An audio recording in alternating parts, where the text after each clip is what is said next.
नमस्कार फ्रेंड, एक बार फिर से आप सभी का स्वागत है।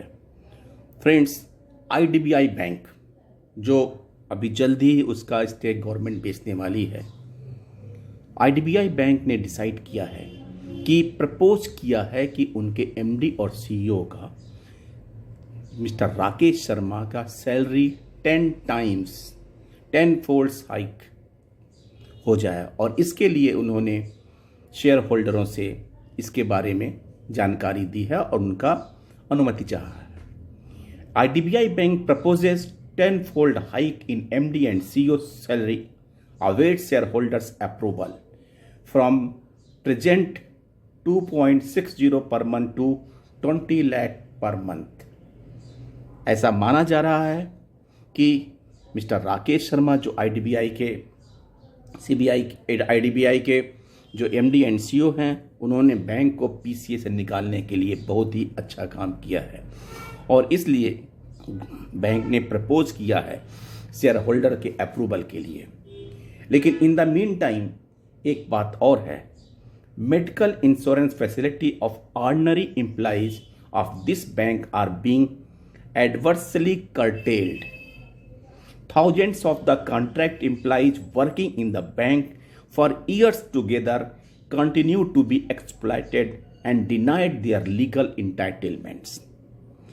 एक तरफ एमडी का 10 गुना सैलरी बढ़ाने के लिए प्रपोजल है, दूसरी तरफ एम्प्लॉयज़ के मेडिकल फैसिलिटीज कर्टेल, जो हमारे कॉन्ट्रैक्ट बेसिस पे काम करने वाले एम्प्लॉयज़ हैं उनके एक्सप्लॉयटेशन जारी। दो तरफा बातें समझ नहीं आती। अगर एमडी और सीईओ ने बैंक को पीसीए से निकालने के बाहर काम किया है तो क्या विदाउट टीम एफर्ट्स, बिना टीम के वर्क किए क्या कोई एमडी और सीईओ किसी बैंक का उद्धार कर सकता है? शायद नहीं।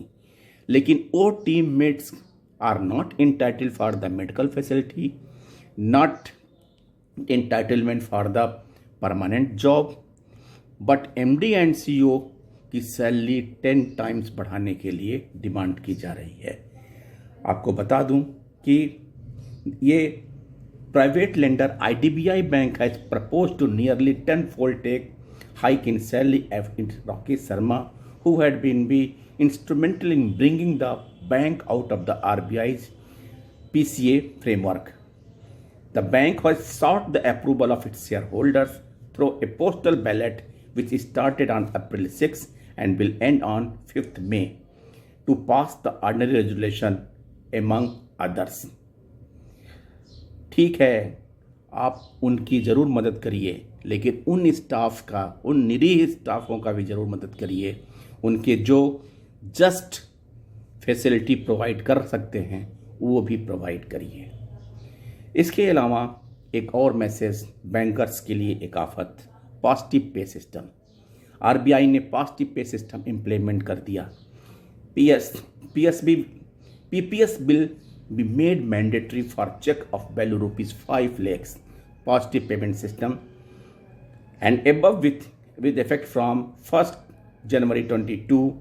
For more details please visit our website of contact our nearest bank of India branch. इस तरह का नोटिफिकेशन जारी हुआ है, यानी पेमेंट करने से पहले फ़ोन करके कंफर्म करें कि कंफर्म ज़रूर करें, ताकि 5 लाख का पेमेंट पॉजिटिव पे सिस्टम के अंतर्गत तभी पेमेंट कर सकते हैं जब इसको आपका कस्टमर कंफर्म कर दे कि they have issued the check.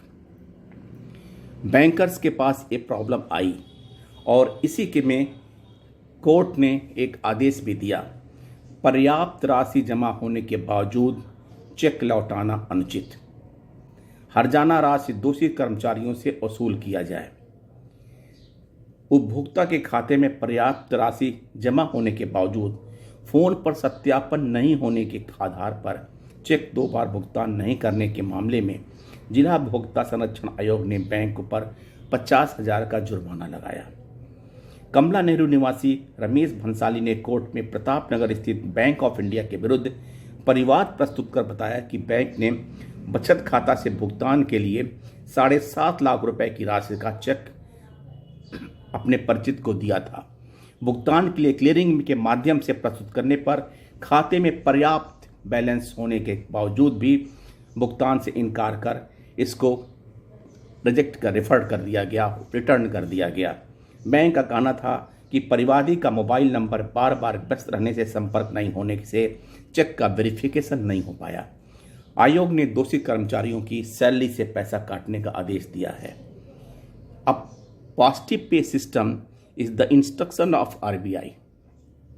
लेकिन जब चेक पेमेंट करते हैं तो उसके कुछ निर्धारित मापदंड होते हैं, जैसे कि बैंक चेक ऑर्डर में हो, अकाउंट में पर्याप्त पैसा हो, तो आप उसको डिक्लाइन नहीं कर सकते, उसे पास करेंगे।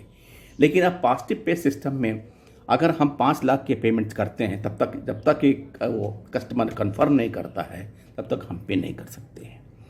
बैंक को, आरबीआई को इस तरह की व्यवस्था करनी चाहिए जो कस्टमर के पास भी पता हो कि अगर आप ऐसा नहीं करते हैं तो आपका चेक वापस हो जाएगा, क्योंकि कोर्ट का जो तो इरादा केवल बैंक कर्मियों को दोषी ठहराने में है।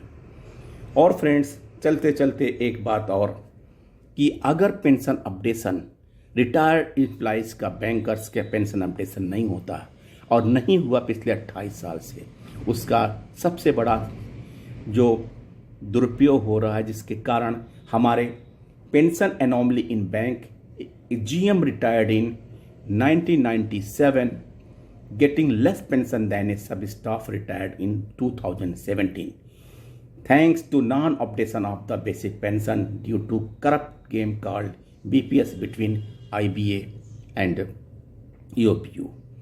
आप देखिए, एक चार्ट में आपको दे रहा हूँ, उस चार्ट में देखिए कि जनरल मैनेजर जो स्केल 7 में होता है, अगर 97 और अक्टूबर 2002 के बीच में जिनकी बेसिक पेंशन 10,650 होती है और एक सब स्टाफ जो 17 में रिटायर होते हैं उनका बेसिक पेंशन 11,893 होता है। ये आप पूरा चार्ट का अवलोकन कर सकते हैं, उसको रेड मार्क से अंडरलाइन किया गया है। देखिए किस प्रकार का डिस्क्रिमिनेशन हमारे पेंशनर के साथ हो रहा है। और अगर ये अपडेशन टाइम टू टाइम होता रहे और हो जाए तो हर एक वर्ग को, चाहे वो किसी भी कैडर में हो, उनके साथ न्याय होगा, उनको वो वाजिब हक मिलेगा जो उन्हें पेंशन के माध्यम से मिलना चाहिए। लेकिन इस बात को न बैंक समझ रही है, न IBA समझ रहा है, न सरकार समझ रही है, और अल्टीमेटली भुक्तभोगी बैंक रिटायरीज। पता नहीं, समझ नहीं आता है कि देश में, हमारे भारत देश में इस तरह का डिस्क्रिमिनेशन क्यों होता है। स्टेट गवर्नमेंट एम्प्लॉई को ये सुविधा मिलती है, सेंट्रल गवर्नमेंट एम्प्लॉई की सुविधा मिलती है, रिजर्व बैंक के लोगों को सुविधा मिलती है, पब्लिक सेक्टर बैंक के एम्प्लॉइज़ के लिए एक प्रश्नवाचक चिन्ह। थैंक यू फ्रेंड्स, नए अपडेट के साथ फिर मिलेंगे, तब तक के लिए नमस्कार, थैंक यू।